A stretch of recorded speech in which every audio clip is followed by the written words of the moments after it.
Hello, Vande Mataram students. So last video में हमने कुछ इंस्क्रिप्शंस के बारे में, copper plates, coins and punch mark coins के बारे में लर्न किया था।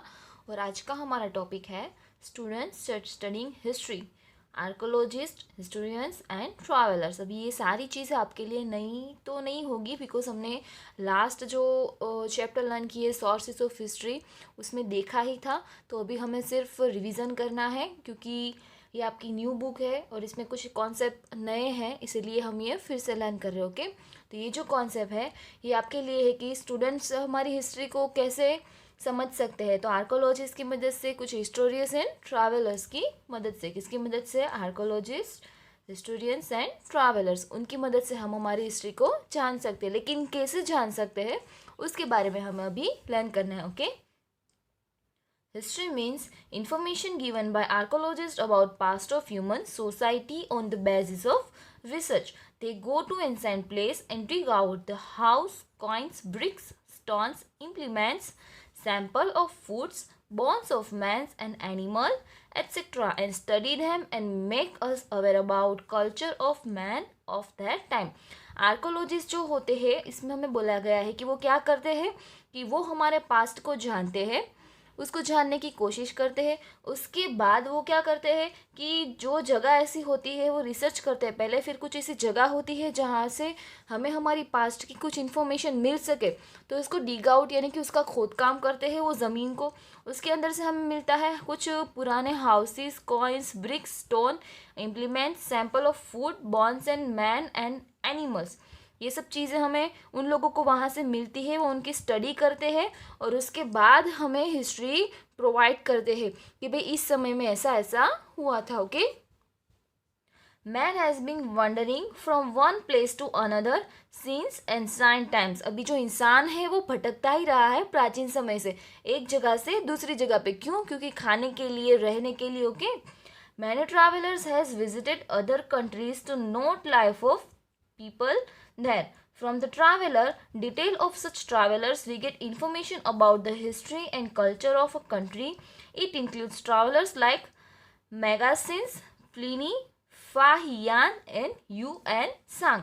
अभी यहाँ पे हमें ट्रैवलॉजिस्ट के बारे में दिया गया है कि जो लोग एक जगह से दूसरी जगह के लिए ट्रैवलिंग करते हैं, उनका ऐसा शौक होता है दूसरी कंट्री में, दूसरी जगह पे वो लोग ट्रैवलिंग करते हैं क्योंकि वो वहाँ के लोगों की लाइफस्टाइल जानना चाहते हैं, वो देश कैसा है, वो लोग क्या खाते हैं, क्या पीते हैं, इन सारी इन्फॉर्मेशन वो लोग प्रोवाइड करते हैं और वो एक बुक बनाते हैं या तो फिर वो सारी हिस्ट्री कहीं ना कहीं पे स्टोर करते हैं। तो ये जो ट्रैवलॉजिस्ट होते हैं ना, उनके पास से भी हमें हमारे कल्चर की, हिस्ट्री की इंफॉर्मेशन मिल सकती है। तो यहाँ पे हमें कुछ ट्रैवलर्स के नाम दिए हैं, मेगास्टेंस, प्लिनी, फाहियान एंड यूएन सांग। इन सब में से यूएन सांग को हम अच्छे से जानते हैं, जो कि एक चीनी ट्रैवलर था और हमारे इंडिया में 15 साल तक वो रहा था और इंडिया की बहुत सारी हिस्ट्री उसकी बुक में से हमें मिली है। ओके, आगे देखते हैं।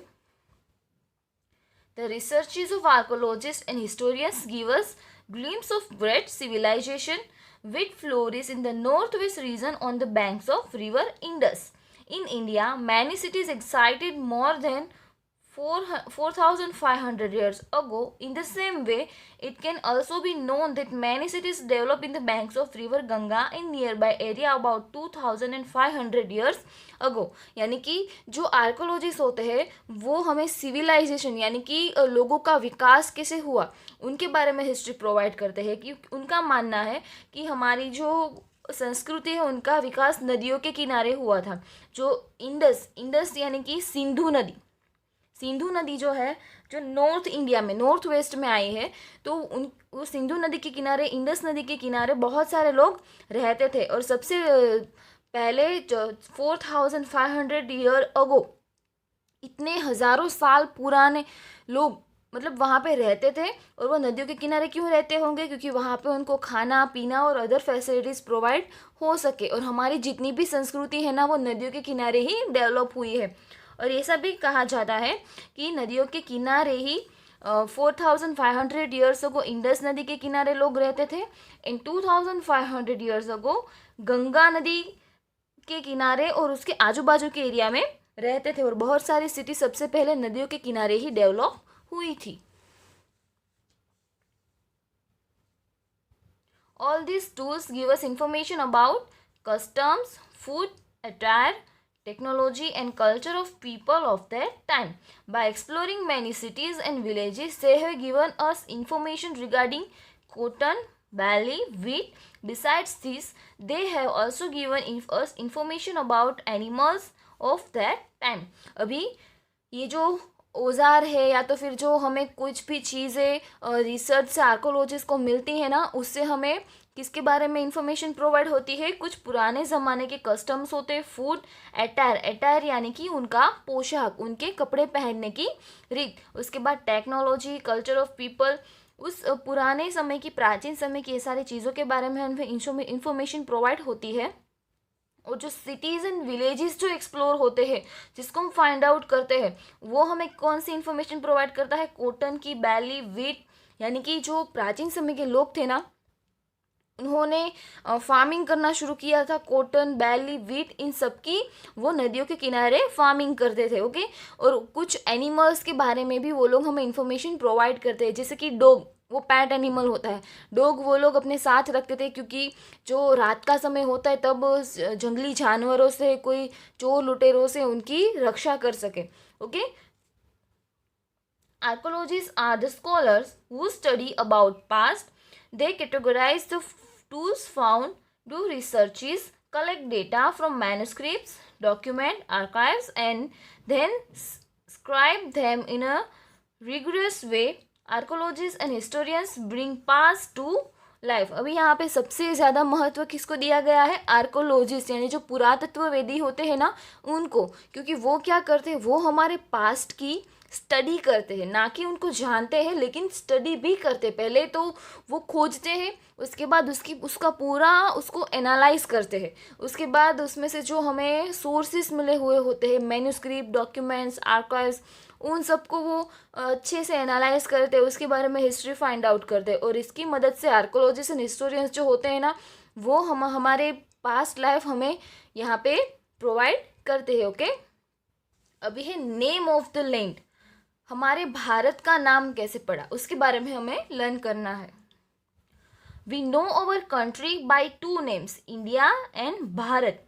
The word India is derived from Indus which is called Sindhu in Sanskrit. अभी जो इंडिया नाम कैसे पड़ा? इंडस, इंडस की मदद से. इंडस नाम मतलब क्या होता है? इंडस का मीनिंग होता है सिंधु, जो कि एक संस्कृत वर्ड है. सिंधु जो कि हमारे भारत में एक नदी है, सबसे बड़ी, बहुत बड़ी नदी है, गंगा की तरह सिंधु नदी. ओके, तो ये सिंधु जो है वो संस्कृत में बोला जाता है, लेकिन जो ईरान और ग्रीक के लोग यहाँ पे आके रहते थे ना, वो लोग सिंधु नदी को इंडस के बुलाते थे, और ये इंडस के ऊपर से इंडिया नाम पड़ा. People of ancient Iran and Greece were familiar with the Indus river. अभी ईरान के लोग और ग्रीस के लोग, प्राचीन ईरान और प्राचीन ग्रीस के लोग ना इंडस रिवर के किनारे पहले रहना है और एक दूसरे के साथ फैमिलियर हुए. Okay, they came into contact with this region 2600 year ago. 2600 साल पहले वो लोग वहाँ पे रहने आए थे. The Iranians called the Indus river Hindos and the people of Greece called Indus. अभी ईरान के जो लोग थे ना, वो इंडस रिवर को क्या बोलते थे? हिंदोस. ओके, और जो ग्रीस के लोग थे वो क्या बोलते थे? Indus. They knew the east bank of river as a India. अभी जो ईस्ट किनारा था ना, नदी का जो ईस्ट वाला भाग था, पूर्व वाला भाग था, उसको वो क्या बोलते थे? इंडिया बोलते थे. अभी हमारे इंडिया का एक दूसरा नाम हिंदुस्तान भी है. तो यहाँ से आप इमेजिन कर सकते हो कि हिंदुस्तान नाम कैसे पड़ा. ईरानियन जो थे ना, वो हिंदूस बोलते थे. हिंदुस्तान नाम उसके ऊपर से पड़ा. और उसका जो ग्रीक और ईरान के जो लोग थे वो उसको इंडिया भी बोलते थे. क्यों? क्योंकि वो इंडस नदी के किनारे रहते थे, इसलिए. और भारत नाम कैसे पड़ा? We know about the name Bharat from Rigveda. अभी हमारे 4 वेद है, उसमें से एक वेद है ऋग्वेद, उसके ऊपर से हमें हमारे इंडिया का नाम मिला Bharat. Okay, a group of people named Bharat came to settle in north western India. अभी भारत या भरत, ये समुदाय के लोग थे जो हमारे भारत के नॉर्थ वेस्ट साइड में रहने आए थे. It is from the name that our country came to be known as Bharat, अभी उनके वजह से हमारे देश का नाम पड़ा Bharat. This group is also mention in the early work of Sanskrit, for example Rigveda. अभी ये जो ऋग्वेदा है ना, उसके अंदर भी उनका जो ये जो ग्रुप है ना भरत, वो उसका नाम मेंशन किया गया था. अभी ये हमें बुक से इंफॉर्मेशन प्रोवाइड हुई. ओके. और हमारी संस्कृति, हमारा कल्चर के हिसाब से किसी ऐसी भी बात है जो कि भरत राजा थे, जो कि बहुत बहादुर थे. उनके बारे में ऐसा भी बोला जाता है कि जो लायन होता है ना, उनके उनके पास जाके उनका मुंह खोल के उनके दांत गिनते थे, इतने वो निडर और बहादुर थे. तो उनके नाम के ऊपर से हमारे देश का नाम पड़ा भारत. ओके. तो आज हमने इतना ही लर्न करना है. नेक्स्ट जो पोर्शन है वो हम आगे के वीडियो में लर्न करेंगे. ओके. वंदे मातरम.